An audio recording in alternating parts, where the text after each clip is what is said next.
Hello everyone! This is SeibenLore bringing you more Magic the Gathering lore. Today I'm going over the story of the Planeswalker who has been suggested more than any other so far. That Planeswalker is Ajani Goldmane. Ajani, following the tradition of many other white-aligned Planeswalkers, is no stranger to tragedy and despair, and his story really reflects these themes.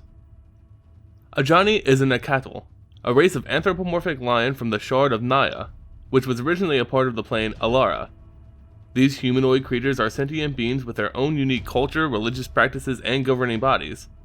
While different tribes of Nakatl exist on Naya, cat-like humanoids can also be found on a number of different planes, such as Theros and Mirrodin.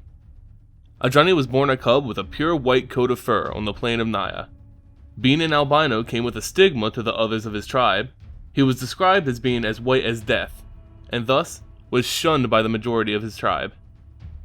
His parents met with an unknown fate, but what was known is that the only one who really cared for Ajani during his younger years was his older brother, Jezal. Jezal was a strong and proud member of his pride found in the Quasal Valley. He was cunning and diplomatic, along with being one of the most skilled fighters and hunters of his pride. Eventually, he elevated to the status of Ka of his pride. Basically, this was their chief or leader. He was well respected and loved by his followers, despite Ajani's questionable placement in the pride.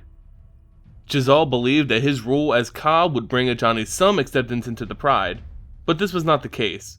Ajani was merely tolerated despite the position his brother held. Ajani came to know nothing but rejection from his fellow Nakatl, and eventually accepted that his place in the pride was appropriate. Ajani was a standout in his pride not only for his white fur coat, but because he also had the unique ability to manipulate the magics of the soul. Naya, being aligned with green and white mana sources, allowed Ajani to tap into these and use them to see deep into other beings, and see the very essence of their spirits. Using his abilities, Ajani could call out the essence of the spirits and manifest it in a number of different ways. Most notably was his ability to heal an individual's mortal wounds by using the power of their very soul. This soul magic quickly established Ajani as the best healer in his pride, a title which did nothing for his reputation. As some time passed, Ajani was out hunting when he was attacked by a group of humans. Hearing the struggle, Jezal came to his brother's rescue and quickly dispatched the group of nomads who seemed to be after Ajani specifically.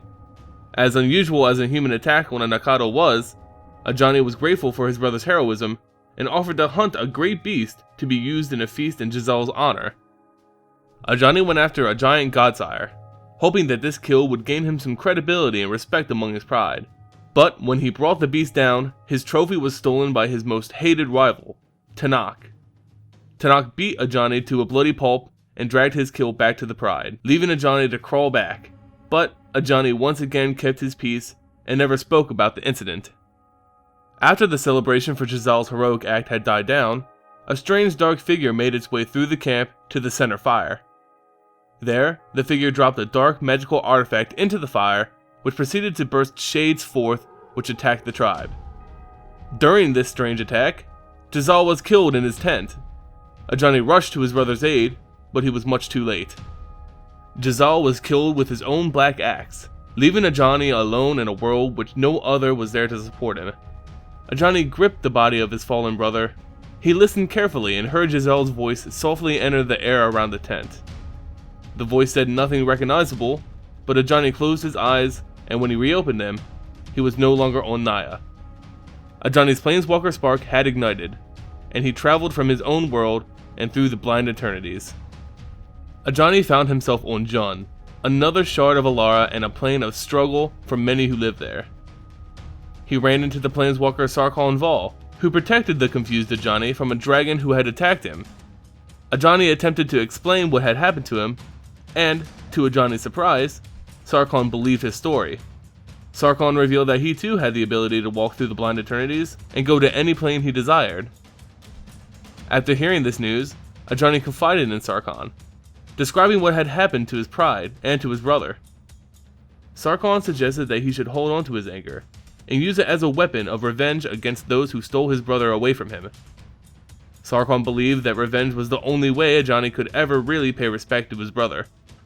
Upon hearing this, Ajani agreed and decided to dedicate his life to bringing revenge to those who had murdered his brother. Sarkhan instructed Ajani on how to use his anger and newfound planeswalking ability to track down Jazal's killers, and with that, he planeswalked back to Naya.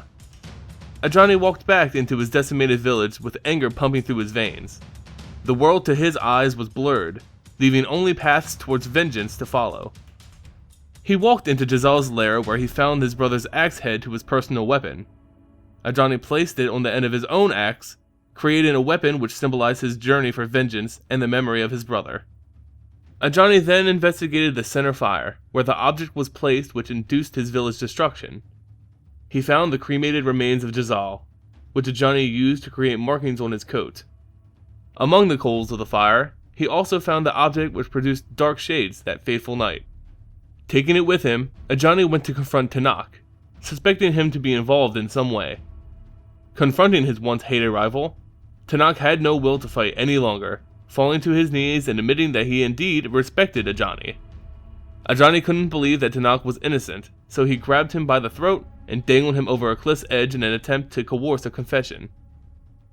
The tables turned, however, and Ajani found himself falling several feet down the cliff face. With extremely grievous wounds, Ajani, with no other choice, planeswalked away. Ajani awoke some time later in the care of Elspeth Tyrell on Bant.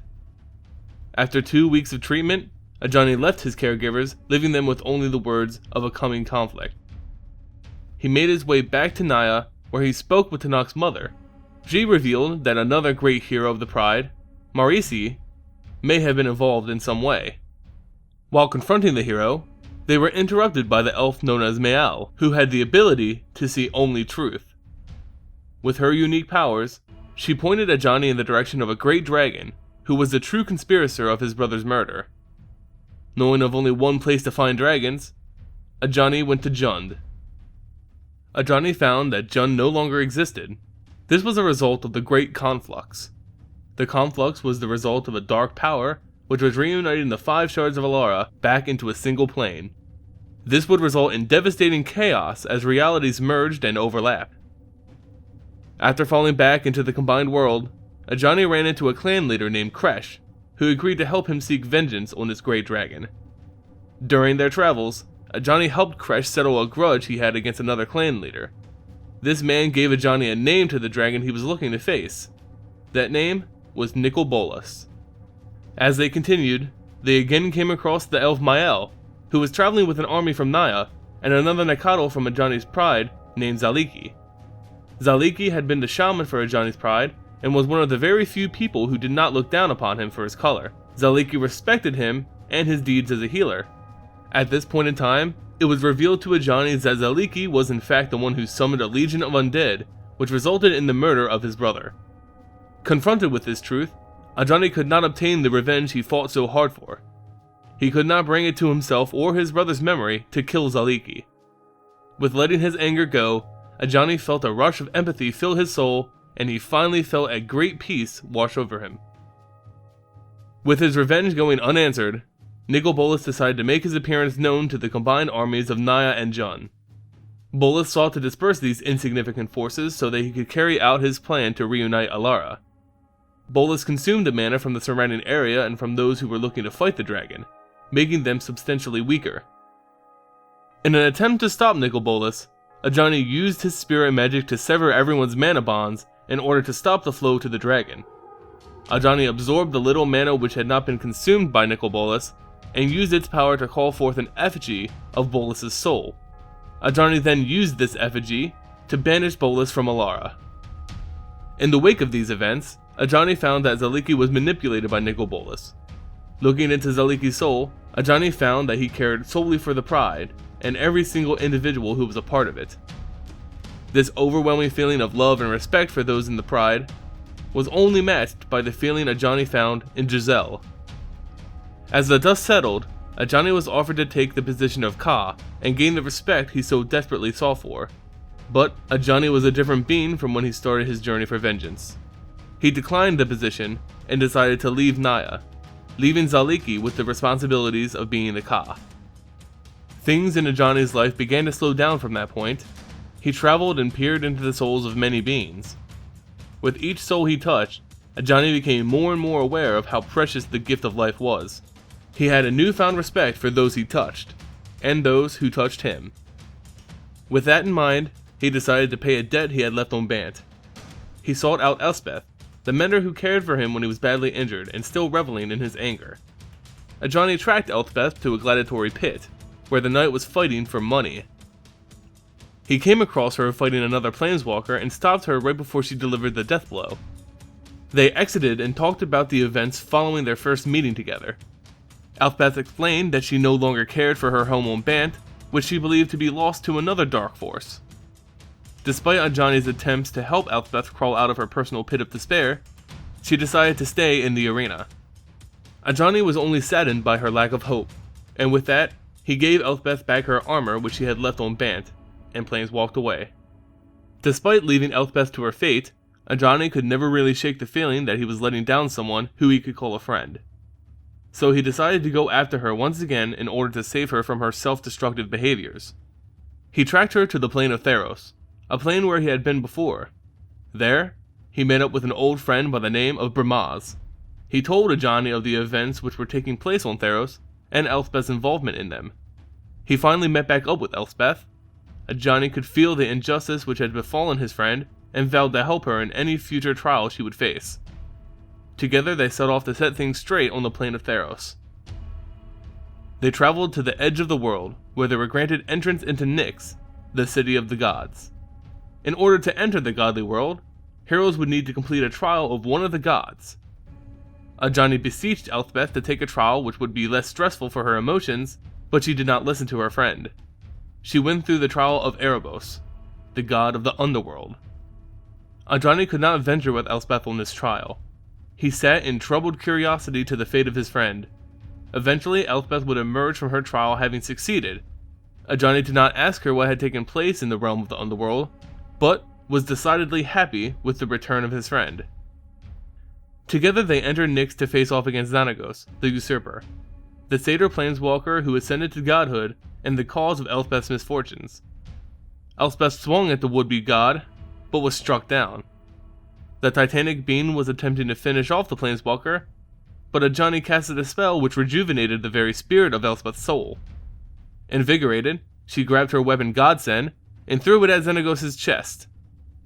The weapon pierced through the organs of the god, fatally wounding him and sending him crashing back down to the mortal world.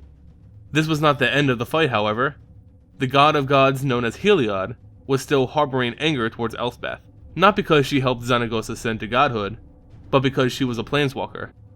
Heliod feared the power that Elspeth innately had, and was jealous of her ability to leave the plane at her command.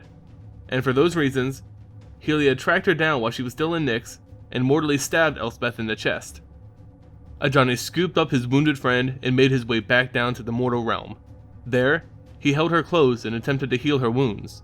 Elspeth could not be saved, however, and the agents of Erebos descended upon them to take Elspeth to the underworld. Ajani attempted to fend off the agents of the god, but it proved to be futile. He watched as his friend was dragged into the realm of Theros' underworld.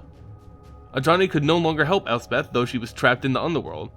There was no way for him to reach her. So rather, Ajani decided to bring revenge against Heliod for killing her. He had grown a lot from his days of revenge, thus, he took a different route towards his revenge against Heliod. He traveled all throughout Theros preaching against Heliod, telling everyone he could of how the god killed his own champion out of fear. He preached that the gods only had power because the people believed in them, and without their prayers, the gods would hold no power. His words had spread through most of Theros. Even the local Leoan tribe came to accept Ajani as one of their own. Now he continues his crusade against Heliod, wearing the cloak of his fallen friend as a constant reminder of the debt he still owes her. So, there you have it, the full story of Ajani Goldmane. Ajani does indeed have one of the saddest stories in all of Magic the Gathering, which makes him one of the most interesting characters from a lore standpoint. He is a character which has developed a lot since his premiere in Magic, going through points of self-doubt, redemption, anger, and acceptance. And despite going through unbelievable tragedies in his life, Ajani always seems to exemplify the essence of white magic at the end of it all. Let me know if you're a fan of this anthropomorphic planeswalker with a soul of gold. And what story would you like to see next? Let me know in the comments below. Like and subscribe if you enjoyed this video and want to see more. And as always, I'll see you next time.